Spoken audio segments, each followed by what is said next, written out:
Welcome to another edition of Arizona Living. Today, we're going to talk about lessons I've learned since moving to Arizona. Stay tuned!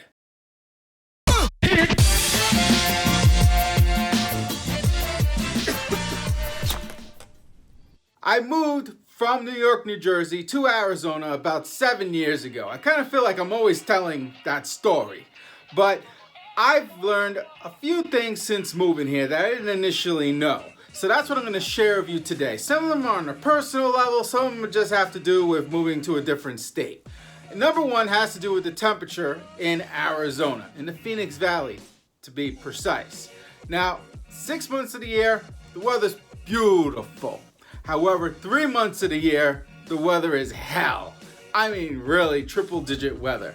I had one subscriber say, It's only been 120 degrees 3 times in recorded history. you know what? I don't give a crap. It's hot as hell here 3 months out of the year. Sorry, it's 115, not 120. Electric bills are expensive here because you have to have air conditioning. So for those 3 months, you could looking at $300 a month plus for your electric bill.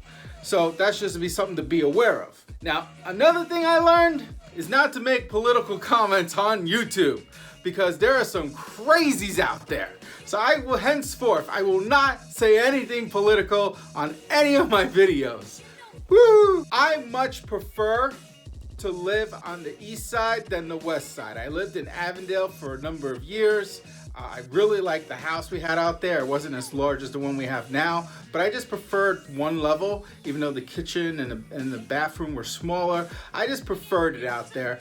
The commute was better. You know, it's not as developed, but I really do miss that living out there in that house.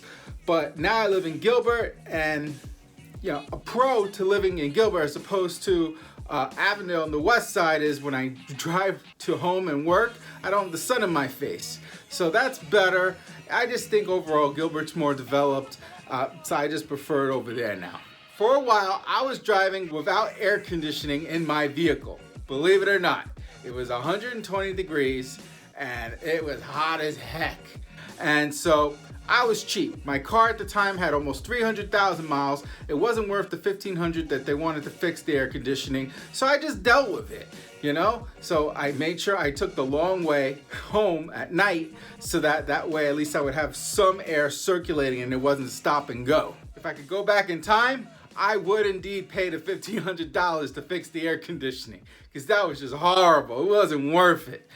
There's also things I looked up like bootleg air conditioners you could make where you get, you know, that foam bucket, you pack it with ice, you set up a fan and then you put like a plastic elbow on it. The hardest thing would just be to get some sort of converter so you could plug in the fan into it. I've witnessed some really nice random acts of kindness here. The people here, some of them are really nice. However, I've also seen racism, so I've seen both sides. While my house was being built, I actually lived in an apartment. Now, I grew up living in apartments in Brooklyn, you know? And my wife, she's lived in several different apartments. And our experience at this last one, the only problem I had was that occasionally I would smell skunk weed. They would make apple bongs, so I would see like an apple with like a cigarette hole in it.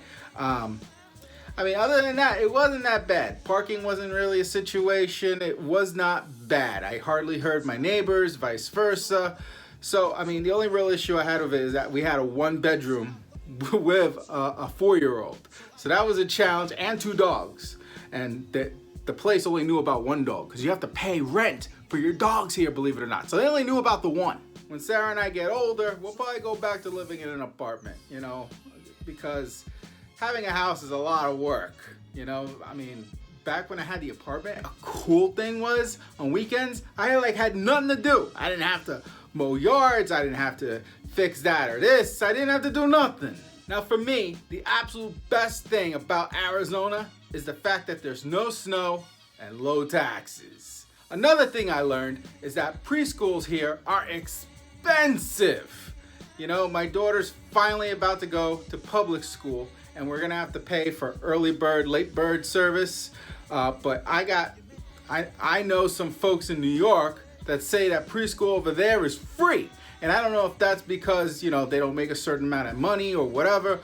I don't know. All I know is I've been paying an arm and a leg in Arizona for preschool. And that's really it, guys. That's a handful of things lessons learned for me personally since moving to Arizona.